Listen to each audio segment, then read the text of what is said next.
recording this, they still haven't announced the winner of the presidential election. But have no fear, I have the results. That's right.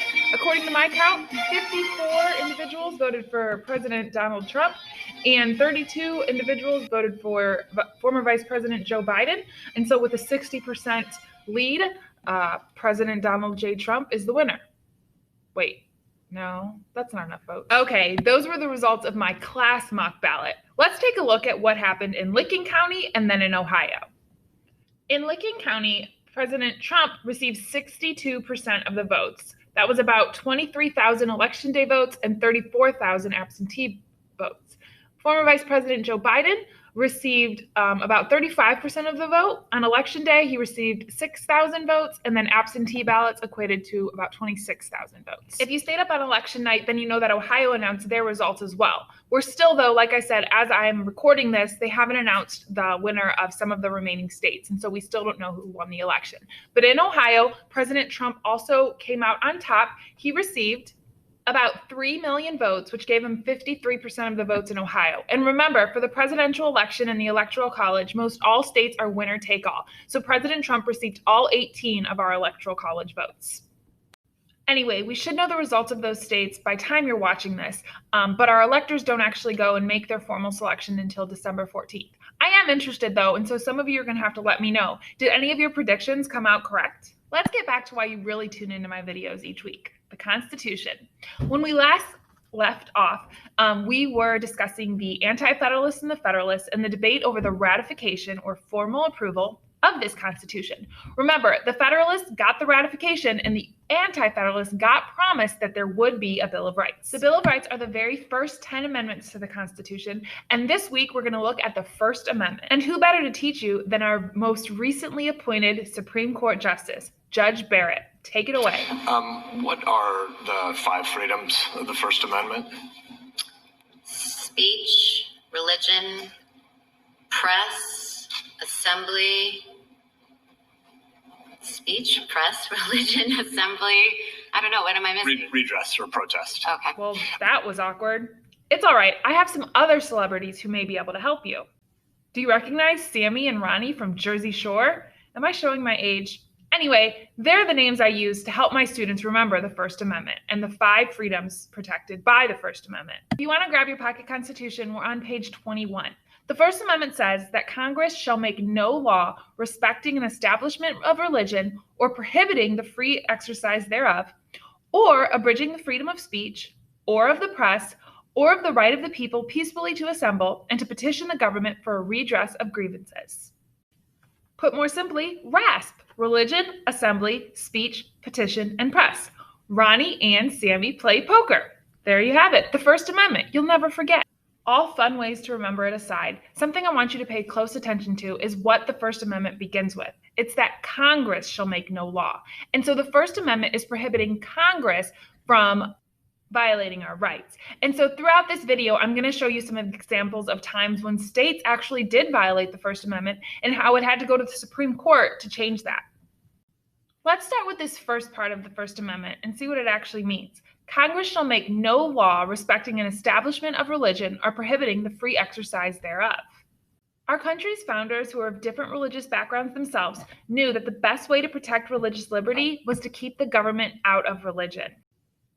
So they created the First Amendment to guarantee the separation of church and state. This fundamental freedom is a major reason why the United States has been able to avoid conflicts that have torn other nations apart.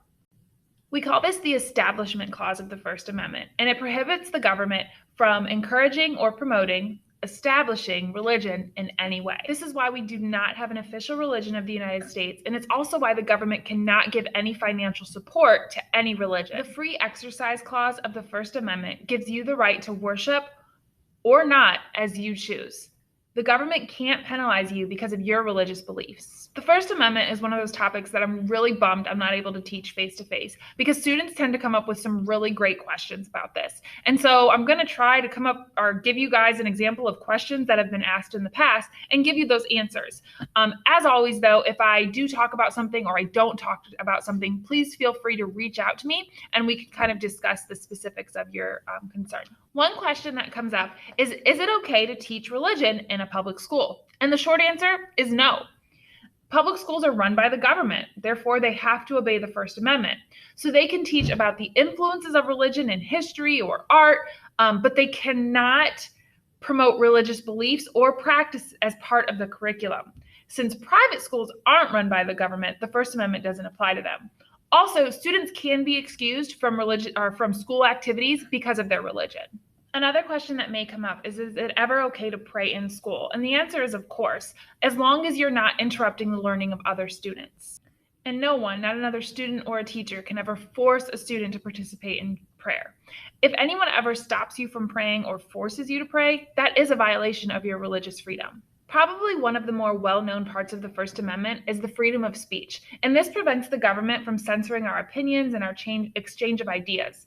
There are exceptions, but generally this helps ensure that speech is not restricted because of its content. Freedoms of speech have been expanded and limited over the course of the years because of Supreme Court cases that I mentioned previously. Let's take a look at some of the forms of speech that have been protected over the years.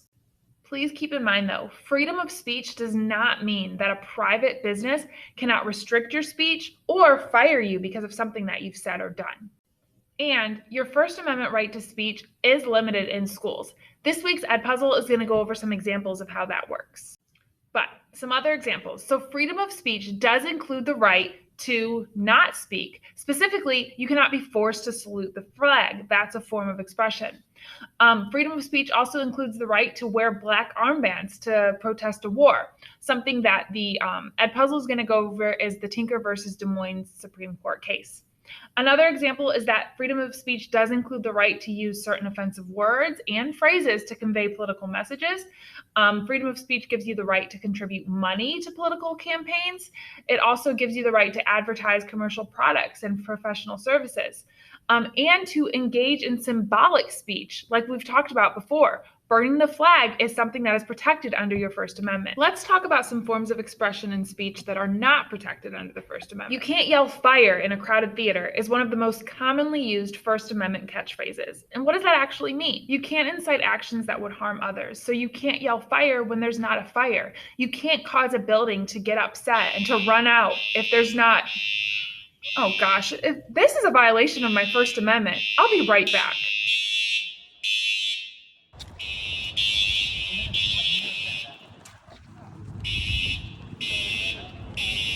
Well, I guess that was allowed. I did some research while I was outside, and it turns out that a fire drill isn't inciting panic, and in fact, it's protecting us so that if we ever were to have a fire, we'd know where to go.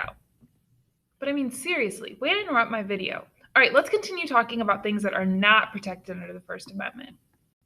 During the 1960s, millions of men were drafted for the military, even though we were in a time of peace. We had never formally declared war on Vietnam. David O'Brien was a young man who had burned his draft card at the courthouse as a form of expression. Remember, you are allowed to speak out against the government, and he was burning his draft card as a way to express his unhappiness and his disagreement with the war. Now, do you remember when Johnson had burned the American flag as a form of protest, and they arrested him because it was a law saying you could not burn a flag? Well, when O'Brien burned his draft card, there was a federal law saying that you could not cause damage or destruction of draft cards because that was a crime. And he took it to the Supreme Court. He said this was a violation of his First Amendment right. Here's where things can get kind of confusing. While you are allowed to burn an American flag as a form of expression, the courts ruled in 1966 that you cannot burn a draft card because it's threatening national security and it's threatening our war effort. A more recent Supreme Court case decision that limited some of our rights and your rights as a student is Morse versus Frederick in 2007. One of the unfortunate cancellations due to this pandemic was the 2020 Summer Olympics in Japan. One of the major traditions of the Olympic Games is the torch relay. So a torch is lit and then carried from country to country by plane and then across a country by foot or car or bicycle. In 2002, the Winter Olympics was held in Salt Lake City, Utah.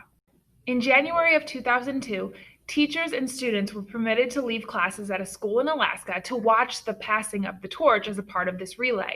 A group of students stood on a sidewalk off school grounds and waited until the television cameras went by so they could hold up a big banner that said, "Bong hits for Jesus."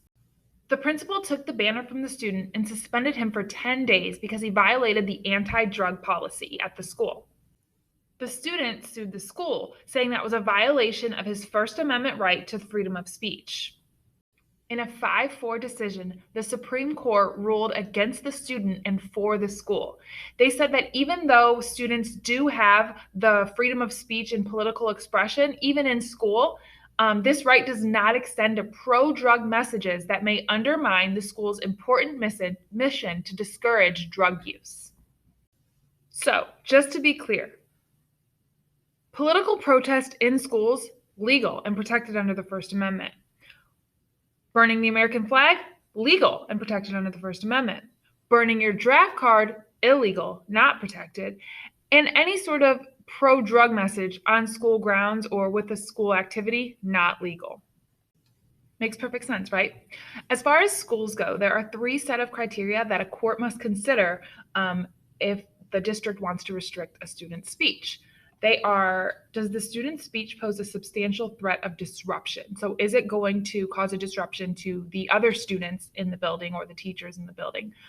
Is the speech sexually vulgar or obscene? That is not allowed. And is the speech, if allowed as part of a school activity or function, contrary to the basic educational mission of the school? So if your school has an anti-drug policy, an anti-drug mission, then you're obviously not going to be able to promote drugs. If your school has an anti-bullying mission, then you're not going to be able to get up and speak and promote bullying. And then in terms of your protected rights from the First Amendment, outside of the school, there are 4 sets of criteria that you may not fall under that are not protected by the First Amendment. They are, number 1, incitement. You can't encourage people to commit violence or break the law. You can't incite a panic. So you can get up and you can rouse your supporters, but you cannot encourage them to do anything illegal. No defamation, so false statements of fact. You cannot lie about someone, especially if that's going to hurt their reputation.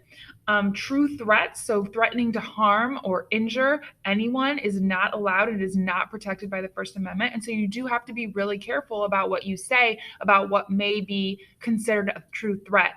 What to you is joking is not to everyone, and not everyone knows you're joking. And I think especially in this digital age, we have to be considerate of what you might message someone or you might post on social media.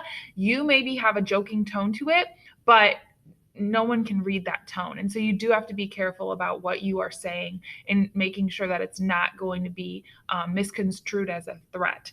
And then the last one, actions that jeopardize national security. And so I kind of already talked about that as to why you can't burn your draft card. If you publish top secret military information and you say that's my freedom of speech or expression, if you work for the government in any sort of way and you are sharing any of our military secrets, then that is going to put our whole country at risk. And so that is not protected by the First Amendment. I get a lot is, what about hate speech? So hate speech is speech that attacks a person or a group based on something like their race, religion, ethnic origin, sexual orientation, disability, or gender. All of those things are allowed and they are protected under the First Amendment. I wanted to show you this example of a group. It's the Westboro Baptist Church. And I want to kind of give you an example of a hate group who, even though not many people agree with some of the methods they take to show their feelings, they are protected under the First Amendment. And this will kind of be a good segue into your freedom of assembly. Ever since he was little, Matthew Snyder wanted to be a Marine. He had a drive to help people, I think. In January 2006, he was deployed to Iraq. Just 5 weeks later, his father's doorbell rang. It was 2 Marines. And before I even opened the door, I knew what they were there for. Matthew Snyder was dead. The Reverend Fred Phelps and his Westboro Baptist Church took notice. God hates America. Phelps and his followers believe God punishes America for tolerating homosexuals. They repeatedly picket soldiers' funerals, carrying signs like, "Thank God for dead soldiers." The group was on a public sidewalk in front of the Snyder's church when he and his family arrived. But once inside, Snyder still could not get them out of his mind. The worst thing that I fight now is the anger with the Phelps for taking away that last moment that Matt was here on the earth. After the funeral, the church took its campaign to its website. They went on the internet and put on the internet that my ex-wife and I had raised Matt for the devil. Snyder had enough. He sued and eventually won $5 million in damages. But an appeals court threw out the verdict against the Phelps. What gives you the right to protest in front of someone's funeral? Do you understand what a public right-of-way is? What gives you the right to cover that funeral? What gives you the right to run a news story about it? I tell you, pick me. The First Stinking Amendment.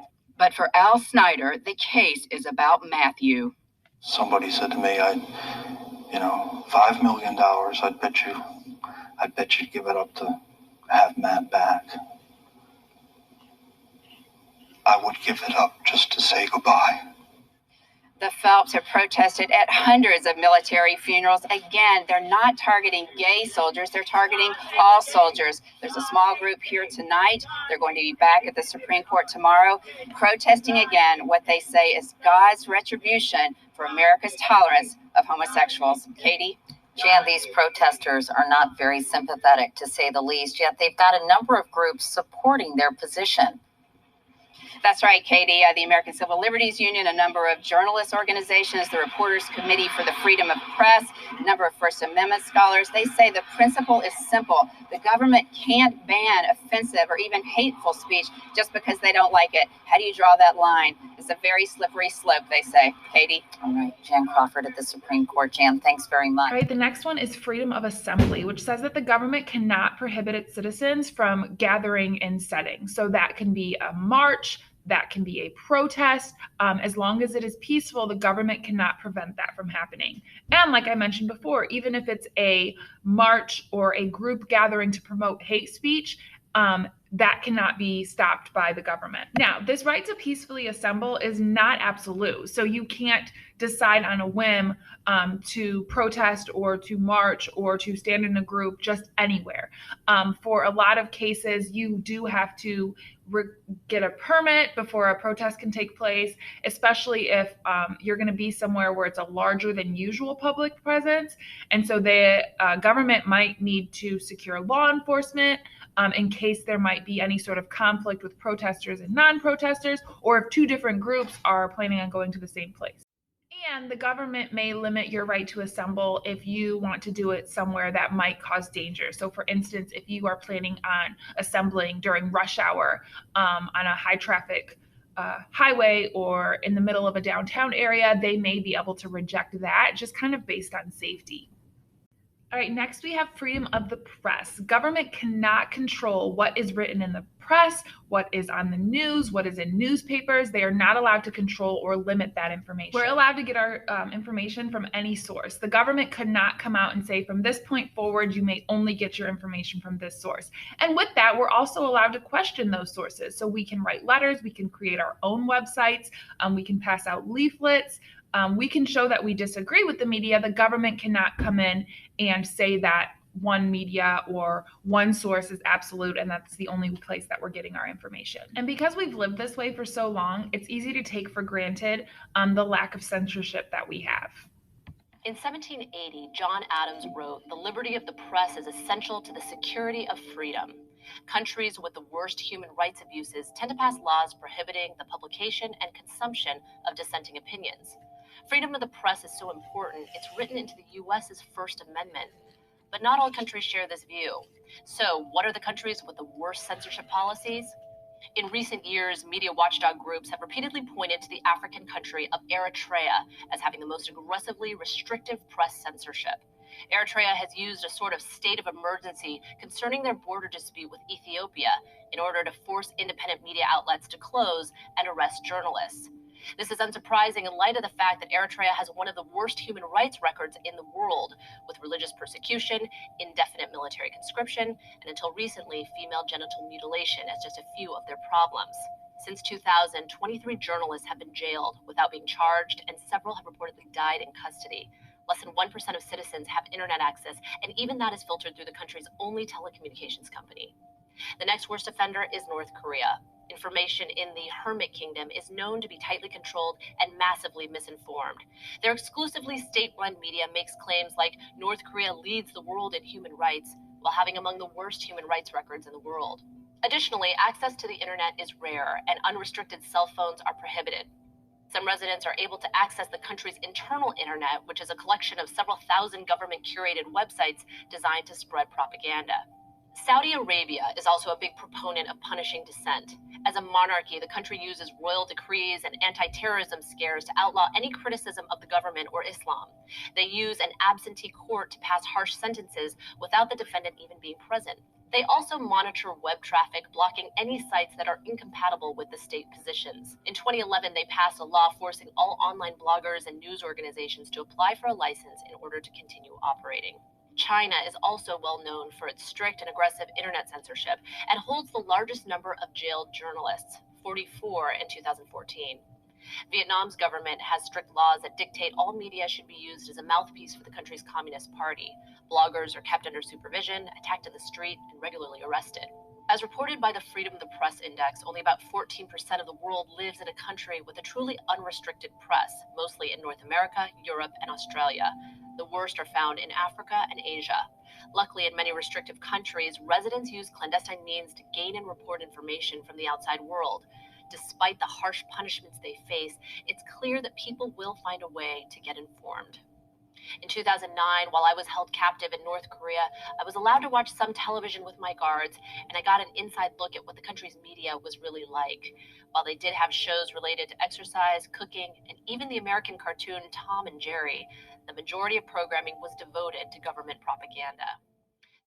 All right, the last of the 5 freedoms is the one that Judge Barrett could not remember when she was questioned. Speech, press, religion, assembly. I don't know. What am I missing? Redress or protest.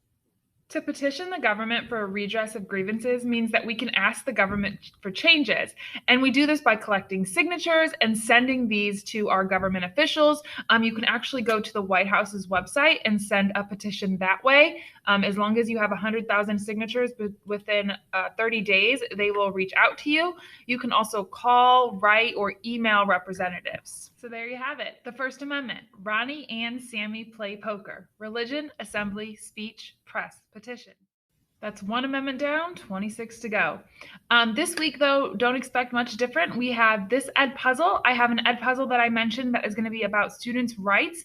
And then your Google form this week is actually pretty interesting. I have attached a link to a slideshow that can help you. So if you forget some of the things from the video or you don't want to rewatch this video, I've posted some of the slides, or if we were in regular session, I'd call them notes, that you can use to answer some questions on the Google form. But basically what you're going to be looking at is you're going to be looking at some actions, and you're going to decide whether or not they are protected by the First Amendment, or if it's a violation of your First Amendment rights. Make it a great week, and please do not forget to let me know if one of your predictions is completely in line with the results of the presidential elections. Maybe by next week, I'll be able to give you the results.